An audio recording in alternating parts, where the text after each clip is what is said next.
Olá, boa noite.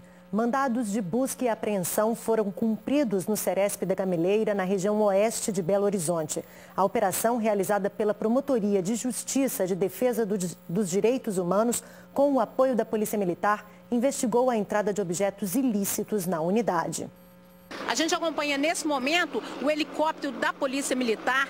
Toda a área no entorno do presídio está sob controle, sob a vigilância da Polícia Militar. Os funcionários da Secretaria de Segurança Pública, durante a operação, estão afastados do controle do presídio. Cerca de 300 policiais militares participam do trabalho. O BOP, antigo GAT, Batalhão de Operações Especiais, toma conta dos muros.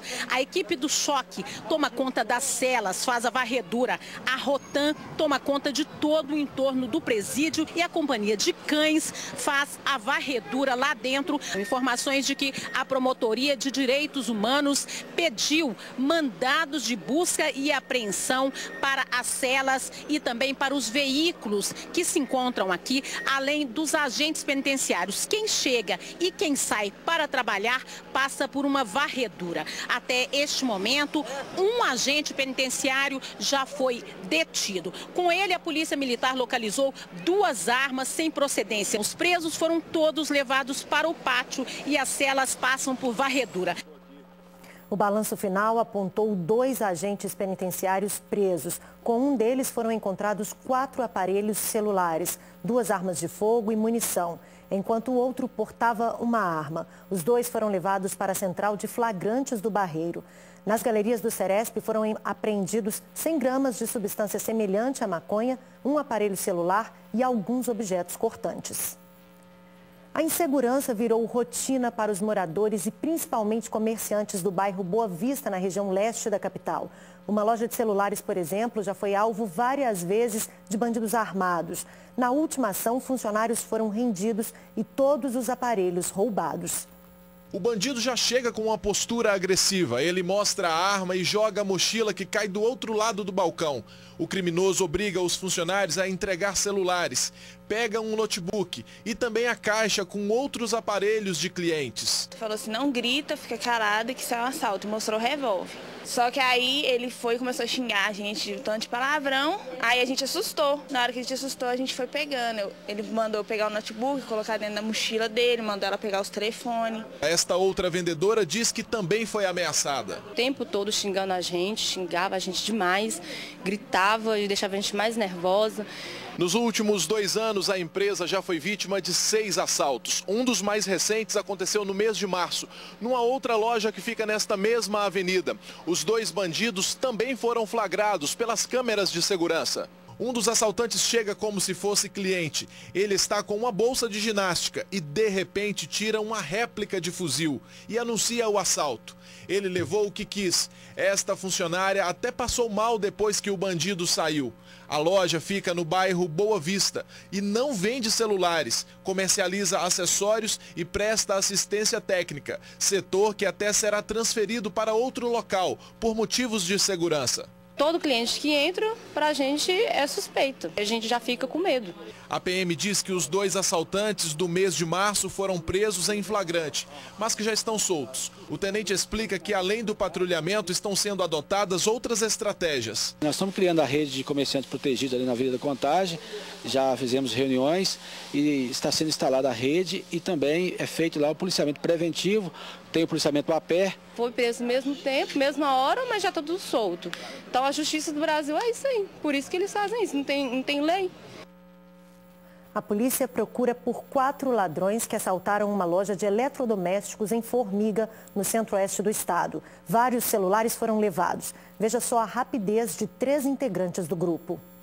2 mulheres e um homem tentam abrir uma porta do estoque da loja de eletrodomésticos. Como não conseguem com a chave, o homem arromba a porta com um chute. As mulheres chegam com sacolas nas mãos e entram. Em poucos segundos, o trio enche as sacolas com telefones celulares. Eles voltam à sala e pegam mais aparelhos. Segundo a Polícia Militar, um comparsa deu cobertura em frente à loja. Os funcionários foram trancados dentro de uma sala. Está preso o homem suspeito de ter roubado e agredido uma mulher há cerca de um mês na região centro-sul de Belo Horizonte. Pablo Carlos Neves dos Santos, de 19 anos, foi detido no aglomerado da Serra. O crime foi registrado por câmeras de segurança de uma loja na Avenida do Contorno. O homem passou pela mulher e aproveitou que ela estava com a bolsa aberta e roubou o celular.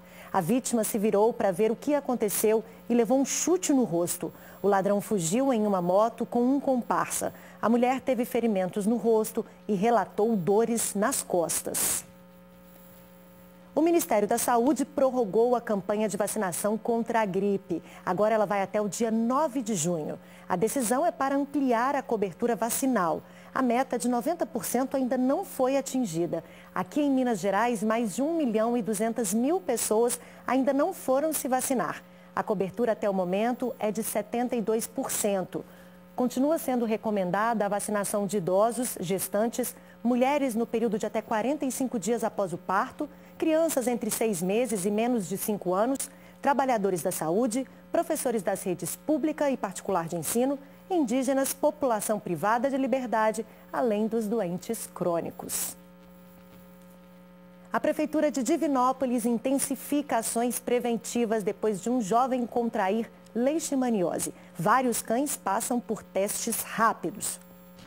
Os agentes de saúde vão de casa em casa para fazer exames de leishmaniose nos cães. Os testes são realizados pela Prefeitura no bairro Dona Rosa, em Divinópolis, e fazem parte de uma ação de bloqueio da doença. Este trabalho precisa ser feito porque um jovem de 22 anos, morador aqui do bairro Dona Rosa, foi diagnosticado com leishmaniose visceral. Ele começou a apresentar os sintomas em 20 de março, foi para a UPA no dia 1º de maio, onde ficou internado. Depois foi transferido para o Hospital São João de Deus e continua em tratamento na unidade. Os agentes devem finalizar os testes no final de maio. Cerca de 150 casas serão visitadas pelos agentes da Semusa. Está sendo realizado um inquérito canino, que consiste em colher sangue dos animais de cães em torno da residência do paciente. A Nina e a Xuxa levaram uma picadinha. A gente fica muito preocupado porque eles soltam, a gente não sabe se o bicho está doente, se o cachorro está com um problema e as crianças ficam brincando na rua. Então é muito perigoso. O teste é feito na hora. O sangue é colocado em contato com o reagente e o resultado sai em cerca de 25 minutos. Um risquinho representa que o animal está livre da doença. Se surgirem 2 risquinhos, é hora de agir. O Ministério da Saúde recomenda-se que seja o sacrifício desse animal, porque não há um medicamento para o animal. Aí a gente tem que preocupar porque é uma doença que pode estar pegando na gente também. Quem possui cães em casa, quintais grandes, é recomendado deixar esse quintal limpo. Um modo de proliferar o mosquito é através de matéria orgânica, coisas que pode estar desenvolvendo o mosquito, o flebótomo, que é o transmissor da leishmaniose. Vamos saber agora como vai ficar o tempo nesta sexta-feira? Veja a previsão no mapa.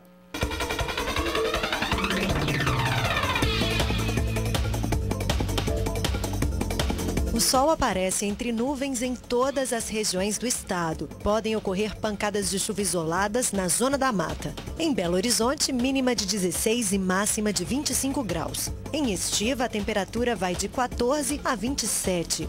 De 13 a 24 graus em Mariana. Varia entre 17 e 26 em Alpercata. E em Montes Claros, mínima de 18 e máxima de 28 graus. Continua internado um menino de 10 anos que levou um tiro na cabeça enquanto andava em uma rua perto da casa dele, em Betim. Segundo a Polícia Militar, a criança foi vítima de bala perdida. O garoto foi socorrido e encaminhado para o hospital, onde passou por cirurgia. O estado de saúde do paciente não foi divulgado. Até o momento, a polícia não conseguiu localizar o autor do disparo. A motivação do crime está sendo investigada. 2 pessoas foram baleadas dentro de um ônibus em Juiz de Fora. O alvo dos disparos era uma jovem de 23 anos. A vítima viu o suspeito descendo deste escadão. Ela correu para dentro de um ônibus que estava parado nesta rua. Só que o atirador também conseguiu entrar no veículo. Nesse momento ela tentou ainda pedir para o motorista sair com o ônibus, fechar a porta. Porém o autor entrou no ônibus e começou a efetuar vários disparos. Ele puxou pelos cabelos aí e durante os disparos conseguiu acertar um nela e ao colocá-la para fora efetuou mais um, porém não conseguiu consumar o homicídio. Outras 2 pessoas ficaram feridas. Uma senhora foi atingida aí no joelho e os estilhaços dos vidros também atingiram outra pessoa. A polícia já identificou os suspeitos e segue em rastreamento. A motivação dos disparos seria por conta de drogas. A Polícia Federal prendeu no aeroporto de Confins um homem vindo de Portugal com cerca de 9 quilos de drogas no fundo falso de 2 malas. A prisão foi durante a operação de rotina do Serviço de Canil da Polícia Federal no aeroporto de Confins. O homem estava chegando em BH vindo de Portugal e seguiria de ônibus para a cidade de São Paulo. A droga estava em um fundo falso de 2 malas. Foram encontrados aproximadamente 9 quilos de uma substância semelhante ao princípio ativo de êxtase. Com essa quantidade, seria possível produzir mais de 50 mil comprimidos. O preso, autuado em flagrante por tráfico internacional de drogas, foi recolhido para a penitenciária Nelson Hungria, em Contagem, onde vai ficar à disposição da Justiça Federal. Se condenado, ele poderá cumprir até 15 anos de reclusão. Em Juiz de Fora, um homem também foi preso por tráfico de entorpecentes. A embalagem de maconha encontrada com ele tinha até etiqueta com uma frase um tanto curiosa. Agradecemos a preferência, é o que diz na etiqueta do produto. Tudo muito normal se não fosse uma barra de maconha. Para a polícia, o dono do material é este homem de 40 anos. Nós recebemos uma denúncia anônima de que o indivíduo estaria guardando uma arma de fogo e uma certa quantidade de drogas no bairro JK. Ele demonstrou bastante resistência para a abordagem, para dominá-lo. A polícia também encontrou uma balança de precisão e um revólver calibre 38 com 6 munições. Esse revólver estava carregado dentro de uma meia. Câmeras de segurança flagraram o momento em que um homem dá vários golpes de faca em outro homem em Caratinga, no Vale do Rio Doce. O motivo seria a cobrança de uma dívida não paga pela vítima. As câmeras de segurança de uma loja flagraram a ação do suspeito. Ele está armado com uma faca e dá vários golpes na vítima. Uma mulher chega e separa a briga. O homem vai embora. O vídeo continua. A PM chega. A população aglomera no local para saber o que estava acontecendo. Neste outro vídeo, o homem esfaqueado aparece sendo socorrido pela polícia. De posse das características, iniciou o rastreamento e durante o rastreamento a equipe logrou êxito em localizar o autor nas proximidades da Rua João Pinheiro com a Travessa Regina. Adriano Ramos da Silva, de 31 anos, disse que esfaqueou a vítima porque se irritou ao cobrar uma dívida do homem e não ter recebido. O autor, anterior a esse fato, ele já tem uma passagem pelo artigo 121, homicídio, e pelo tráfico de drogas também. Um rapaz de 27 anos está desaparecido há 2 dias na Grande BH. Segundo parentes, Rafael Matias Gomes saiu de casa no bairro Fonte Grande, em Contagem, por volta de meio-dia da última terça-feira. Ele estava em uma caminhonete preta e seguia sentido Betim, exatamente para vender o veículo. De lá para cá, ninguém tem notícias do rapaz. Qualquer informação pode ser repassada pelo Disque Denúncia. O número é o 181. Ruas esburacadas têm sido um transtorno para os moradores do bairro Tupi, região norte de BH. E olha que a gente está longe do período chuvoso, hein? Pode não parecer, mas isto aqui é uma rua, a Flor de Ameixa, aqui no bairro Tupi, e que está desse jeito. Olha, parte não está pavimentada, muitos buracos. O seu Sandro aqui vai contar os problemas que ele tem vivido. Quais? A gente está passando aqui uma dificuldade danada. Olha para você ver, buraco atrás de buraco, mata aqui, ó. O nego está escondendo essa matagada aqui, ó. Outra coisa, olha para você seguir aqui, ó. Não tem meio-fio, não tem nada aqui. A gente está julgado nas traças. A gente já foi na regional, não faz nada, absolutamente nada para a gente. Desce mais um pouquinho e tem a rua Benjamin Diniz. É uma rua pavimentada e você pensa que não tem problema? Olha só, além dela ser muito íngreme, um problemão. Olha, segundo os moradores, esta obra aqui tem pelo menos 4 anos, a pavimentação dessa rua, e já está desse jeito. Já é a 4ª vez já que e vem cá e remenda, né? Remenda ela toda? Remenda, e a água vem e leva de novo. A gente consegue ver mais aqui de perto, olha, como é que está a situação. Os bloquetes já se soltaram todos. Passar de carro aqui dá? Para artista, né? Já quebramos, já estouramos carro, já estouramos pneu, estouramos amortecedor. Toda vez que vai lá, a prefeitura empurra para a empreiteira que fez o calçamento, fala que está na garantia, que é esse que tem que arrumar. Aí a empreiteira já joga para a Sudecap, porque a Sudecap tem que dar manutenção e a gente fica aí prejudicado. Segundo a prefeitura, por meio da Sudecap, a rua Flor de Ameixa já está prevista no orçamento participativo de 2015 e 2016. Uma obra que contempla outras vias aqui também, com cerca de 4 milhões de reais. Só que, até o momento, não há previsão de obras. Várias solicitações de reparo, igual vocês estão vendo aí desde o início do ano. Essas aqui só as que estão oficializadas, que a gente foi lá e pegou o protocolo. Fora as que os outros moradores vão, mas eles acabam falando que está em andamento e tal, e a gente volta sem solução do problema. Em relação à rua Benjamin Clemente Diniz, a Sudecap informou que a obra de urbanização e tratamento de fundo de vale da mesma via foi concluída em 2013. Mas, como a gente viu aí, a situação não está nada boa. Uma das grandes riquezas de Minas é a gastronomia, não é? O setor que é referência no Brasil e em outros países vai ficar mais fortalecido com um espaço criado para incentivar profissionais da área e, claro, ajudar no desenvolvimento da nossa economia. O espaço voltado a iniciativas de fomento à gastronomia mineira ganhou o nome de Mineiraria e foi instalado no imóvel antigo, reformado para abrigar o Centro de Cultura Presidente Itamar Franco.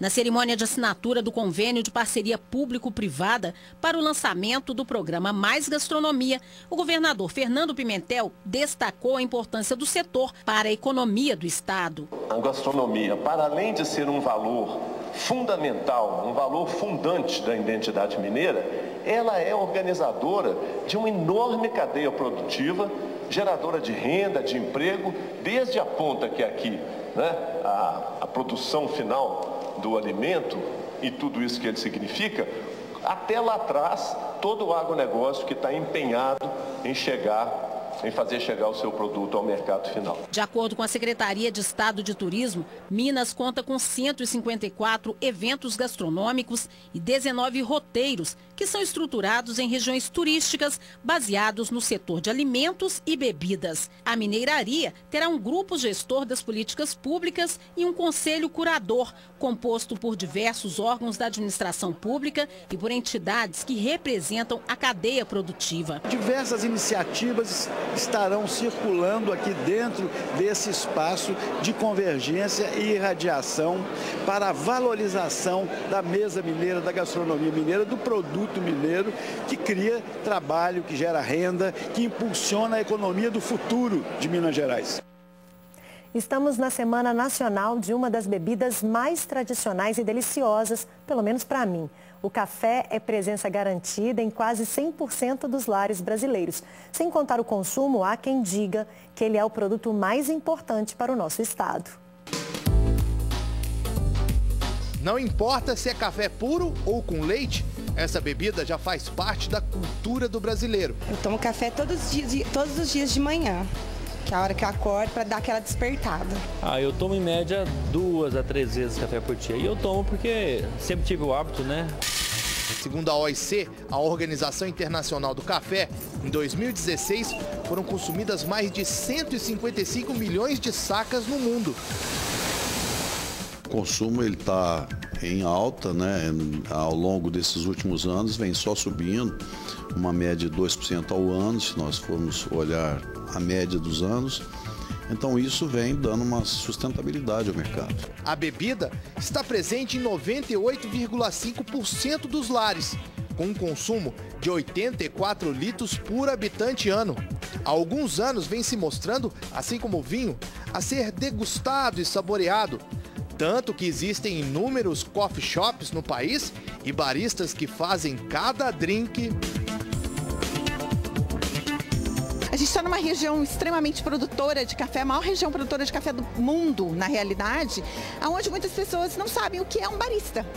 Né? Então, é para aproximar mais esses elos da cadeia, o consumidor do trabalho de um barista, valorizar esse trabalho do barista e trazer os baristas também para uma região produtora de café. O ouro verde é uma commodity, uma mercadoria usada nas transações comerciais de produtos na Bolsa de Valores. O preço das sacas sofre variação do mercado externo e também com o clima. Neste começo de semestre, a exportação brasileira teve queda de 13,5% em relação aos anos anteriores. Segundo o presidente do Centro do Comércio do Café, isso teria acontecido em função da pouca participação do café Conilon no mercado. A exportação brasileira diminuiu nos últimos 4 meses em comparação aos anos anteriores. O mês de abril foi uma queda bastante grande, 2 milhões e 100 e poucas mil sacas, quer dizer, foi o menor dos últimos 5 anos. Diferente da exportação, a receita brasileira foi positiva. Houve um aumento de 2,7% no faturamento nacional em relação ao mesmo período do ano passado.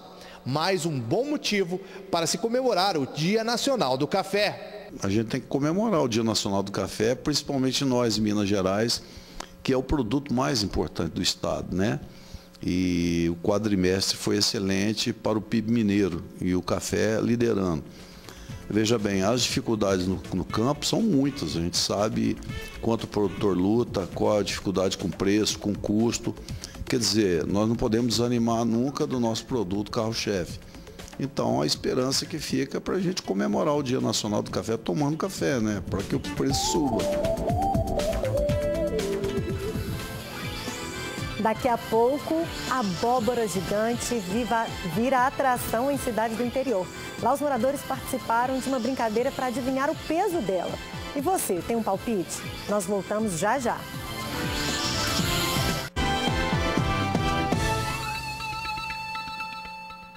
Quem plantou a semente jamais poderia imaginar que uma abóbora cresceria pelo menos 10 vezes mais do que um legume normal. Foi o que aconteceu na zona rural de São Gonçalo do Pará, no centro-oeste de Minas. Lá os moradores participaram até de uma brincadeira para adivinhar o peso da abóbora. Olha só o tamanho dela.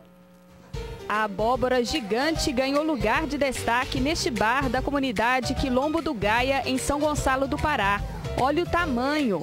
Ela foi dada de presente para a Fabiola. Eles ganharam a semente e eles plantou e veio ficar desse tamanho. O movimento no bar aumentou por causa da abóbora. E aproveitando os novos clientes, Fabiola criou até um bolão. Quem acertar o peso dela ganha a caixinha de cerveja. Todo mundo quer saber quantos quilos a abóbora pesa. Aqui no bar, as apostas já começaram. Qual que é a sua opinião? 50 quilos. A minha opinião é 45. 48. 50 quilos. Eu acho que ela está acima de 40 quilos. Eu pus 52 quilos. E a senhora? 46. E lá foi a protagonista dessa história ser pesada numa mercearia. 44 quilos e 300 gramas. Você é o grande sortudo? Sou eu mesmo. Olhei para ela, vi assim, calculei, chutei, passei perto. 45 quilos e ela deu 44,300, né? 44,300. Bom no cálculo, não tô?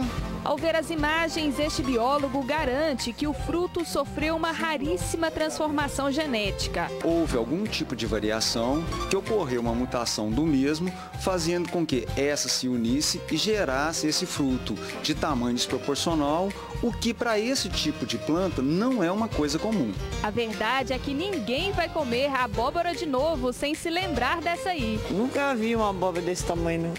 E o pessoal tem vindo aqui só para ver a abóbora? Só para ver. E pegar nela também para ver o peso, né? A gente fica por aqui. Obrigada pela companhia nesta quinta. Amanhã eu tô de volta. Até lá. Tchau.